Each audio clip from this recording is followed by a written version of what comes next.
This is the Meaning Mindset with Rabbi Ron. I am delighted to be your host. I'm Rabbi Ron Lee Paz.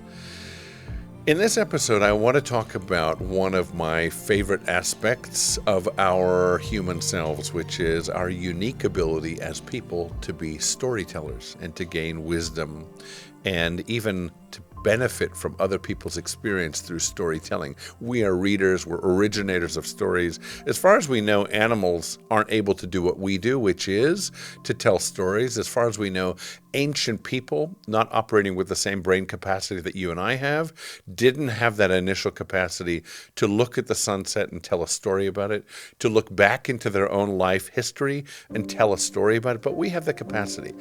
So today I want to talk about the benefit of utilizing that capacity.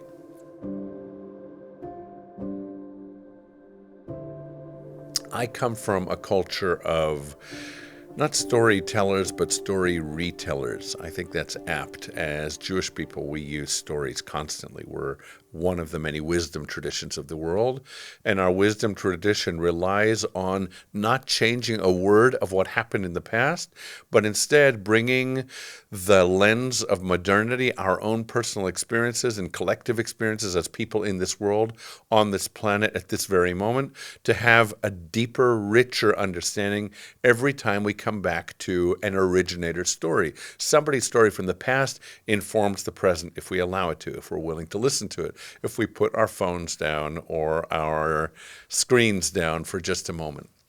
I remember when I was in different places in the world. I worked for UCLA briefly at different times in East Africa. And there I was in a culture of storytellers, for sure. That became evident immediately.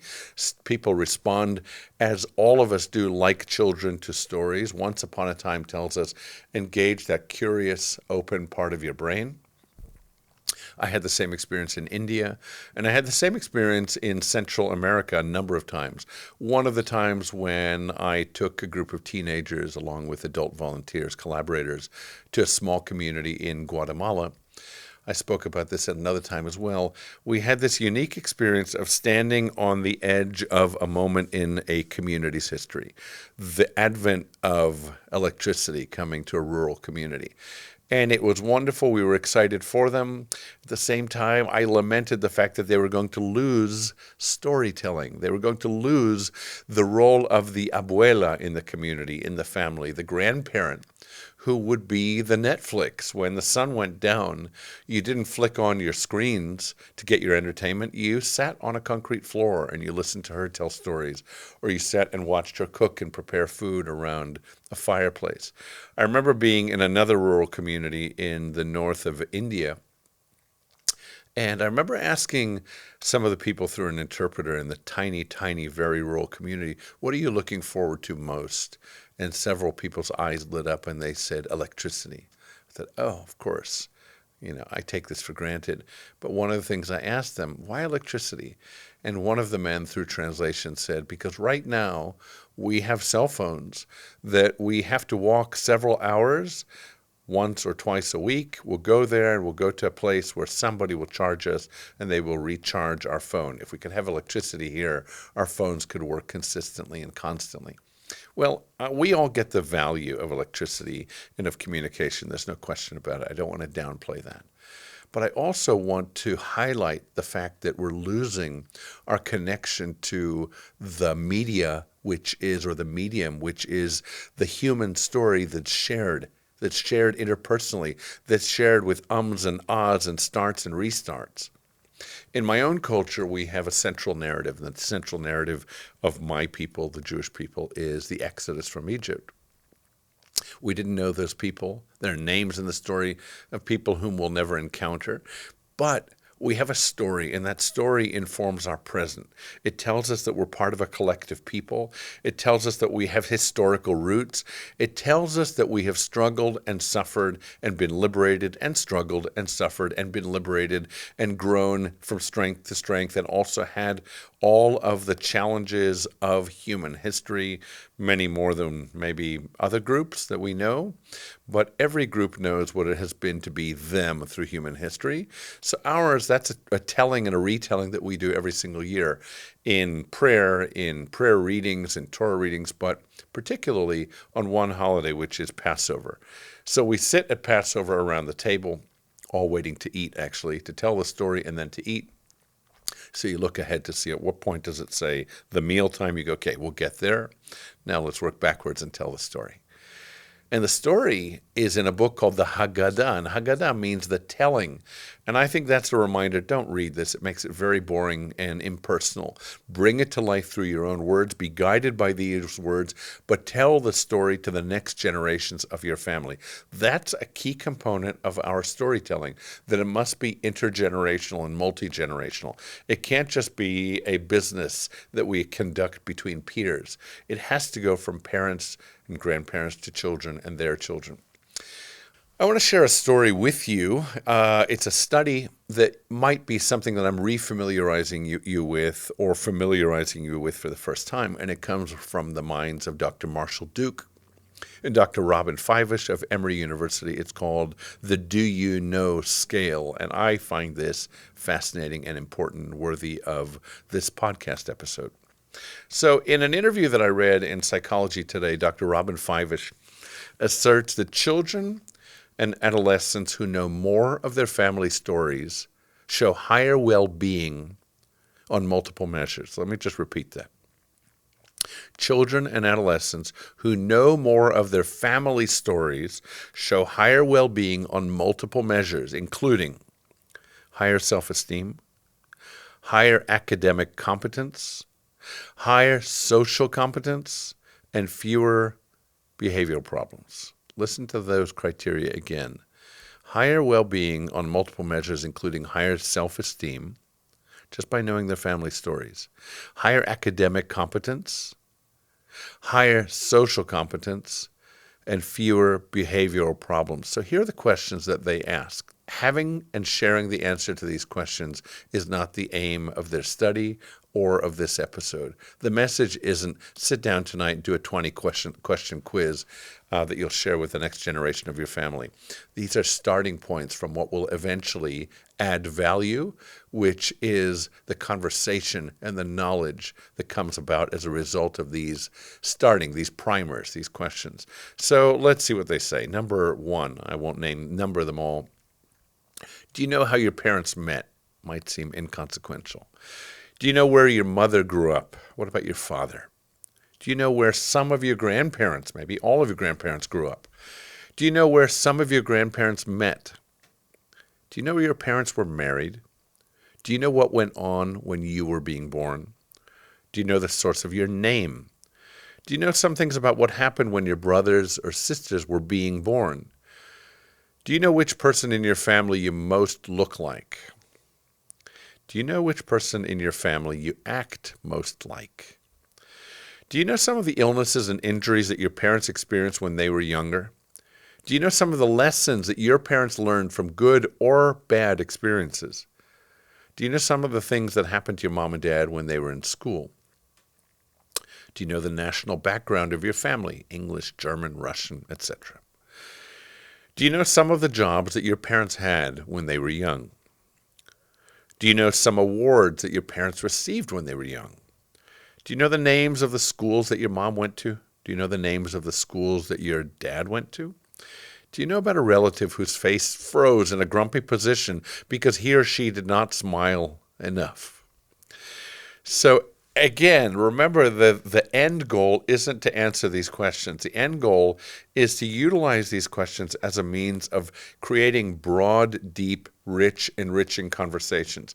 Now, I remember when I was living in London and studying in London, and I was doing something called the Alexander technique. It was a body technique, body work. And the English instructor, I asked him, what's the goal of this? How do I get to this result? He said, you Americans are end gainers. I said, end gainer, what does that mean? He said, you want the results. You want to know where this is going. What's the goal, instead of living in the moment and the experience. I think he's right. I think he was right about me and maybe about our culture as well.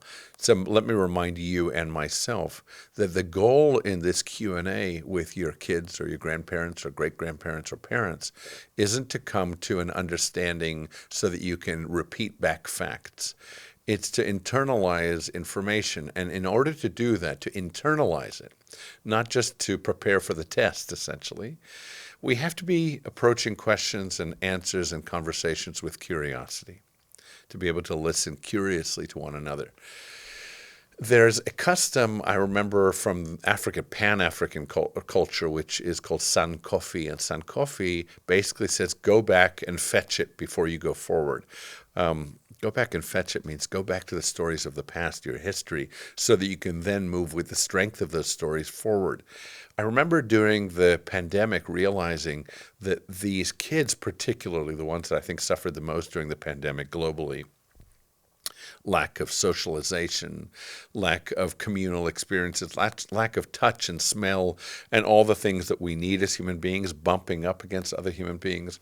But one of the things that I realized, expected, and hoped and anticipated was that that generation of kids and teens would end up more resilient even than the prior ones. And the reason is I think that they would internalize that this is part of their own story, whether they know the narrative or not, whether they can verbalize it or not. They know that they are survivors and endurers of a pandemic. Who would have even used the word prior to the COVID pandemic except in reading history books? So what does that tell you? It tells you that they will approach the next hurdles in their lives, and there inevitably will be hurdles collectively as human beings or as individuals, with a sense that their muscles work in a different way, that they can bear a weight that they might not have known prior to that pandemic. I think often what's in our past is difficult. We don't want to talk about the breakages. We don't want to acknowledge the mistakes that we've made. But how much does it matter, especially so that the next generations know that they can stumble and drop things and make mistakes, knowing that their parents are willing to share that value with them and to say, yes, I made this mistake and that mistake. I stumbled and I fell. And by the way, I got up again. So that when you're 16 and struggling socially in high school, who doesn't, you know that the people whom you most admire, even if it's 16, it's hard to acknowledge that those people too struggled and stumbled and cried at night and got up again and moved forward and are now hopefully successful, functioning adults in the world, guiding you and strengthening you with their stories and their values and their love and support. There's a custom that comes from Japanese culture, which is a custom that I love. I just think it's poetic and beautiful. It's the idea, the name is Kintsugi, and Kintsugi, if I'm pronouncing it correctly, is a practice of taking a vessel. Let's say you have an earthenware vessel, a bowl, a vase, and when it breaks, the custom is, instead of doing what we're wont to do, which is push it aside, throw it away, don't let anybody see the breakages, the broken parts, get another one, contact Amazon, you'll have a replacement. Instead, the wise custom, the wisdom tradition says, do something different. Do something that might seem illogical. Piece it all back together again. Bind it piece to piece, brokenness to brokenness, and then you're not done. Then mix together lacquer and powdered silver or gold or platinum and cover over all the broken lines, all the breakages, all the cracks with that silver, that gold, or that platinum paint. In other words, don't throw away the breakages. Don't hide them from yourself or anyone who will see them. Show the world and acknowledge to yourself that's a part of being human. That's part of our story. Imagine that you walk into a parent or grandparent's home, or even a friend or peer's home. Imagine that you go into the CEO's office and you see a broken vase, you see a hand-painted vase, because what he or she did was they took paint with color, with gold, something precious. They wanted to highlight to everybody working with them, encountering them, that they are people who drop things, that they are people who make those kinds of mistakes. They're also people who have the wisdom, the wherewithal, the humility to acknowledge them, and in some sense to celebrate them as part of the human experience. So those two professors from Duke, or I should say Emory, one of them is Duke, one of us Fivish, but from Emory, I think have great wisdom for us. And I hope that a takeaway from this episode isn't just that we internalize some idea, but that we then put it into practice really easily. It's free. Sit down and have a conversation. Talk to somebody.